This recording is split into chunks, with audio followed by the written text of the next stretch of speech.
Salut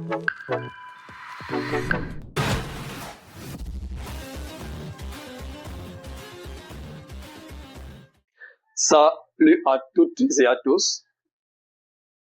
Shalom, que la paix du Seigneur Jésus-Christ soit avec vous. Aujourd'hui, j'ai enseigné le peuple du Seigneur Jésus m'appuyant sur un verset biblique. Galates chapitre 6, verset 7, qui dit, ne vous y trompez pas, on ne se moque pas de Dieu. Ce qu'un homme aura semé, il le moissonnera aussi. Pourquoi j'ai enseigné dessus? Je suis prédicateur de l'évangile du Seigneur Jésus, qui dit que Jésus-Christ, le Fils de Dieu, a été offert en sacrifice à cause de nos péchés devant Dieu. Il s'est chargé de tous nos péchés, nous accordant une rédemption éternelle.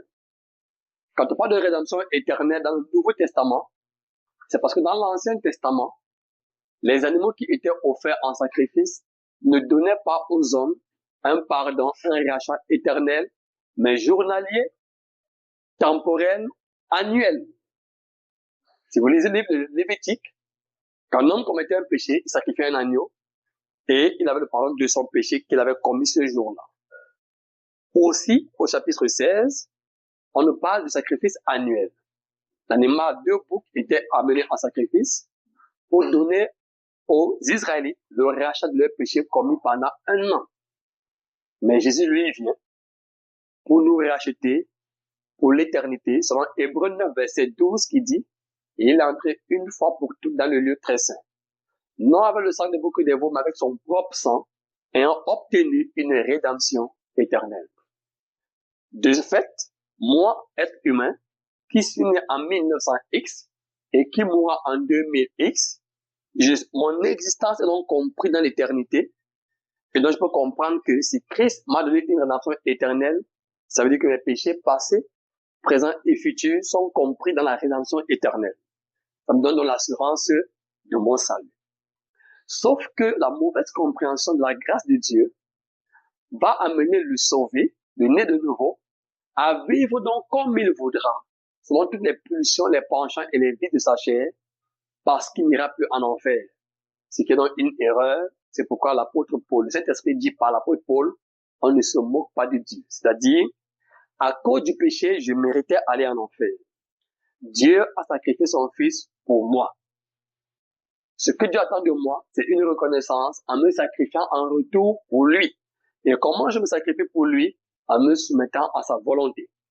Si par contre, à cause de ce sacrifice pour moi, je vis donc maintenant comme la chair m'a amené dans le péché, je me moque donc du sacrifice de Jésus. Et la Bible déclare, on ne se moque pas de Dieu. Dans la communauté que je dirige, le centre de formation des frères de Jésus, après cet enseignement, plusieurs frères ont été amenés sous sanction, ont été excommuniés. Pourquoi? Parce qu'en répétition, ils se retrouvent sur des mois, des années, dans des actes reprochables. La vision du CFFJ, c'est la prédication de l'évangile et le retour à un culte selon le modèle des apôtres et des prophètes de Christ. En français facile, nous voulons que notre vie soit calquée, soit la même que l'Église primitive. C'est l'apôtre Paul qui a prêché la grâce, pouvait dire qu'un tel homme soit livré à Satan. C'est l'apôtre Paul qui a prêché la grâce, pouvait livrer des hommes à Satan.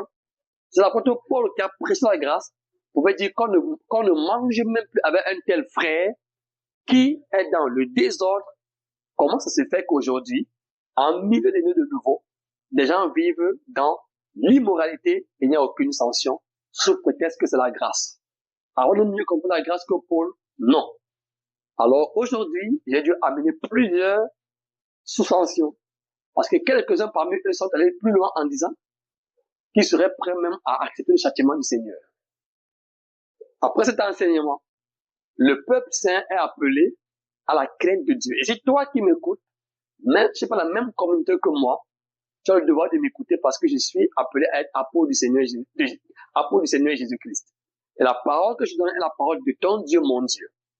Et Jésus dit, va et ne pêche plus à la femme adultère pour montrer que il n'est pas ministre du péché, mais la grâce qui nous délivre du jugement à cause du péché. Il faudrait que les enfants de Dieu puissent bien le comprendre.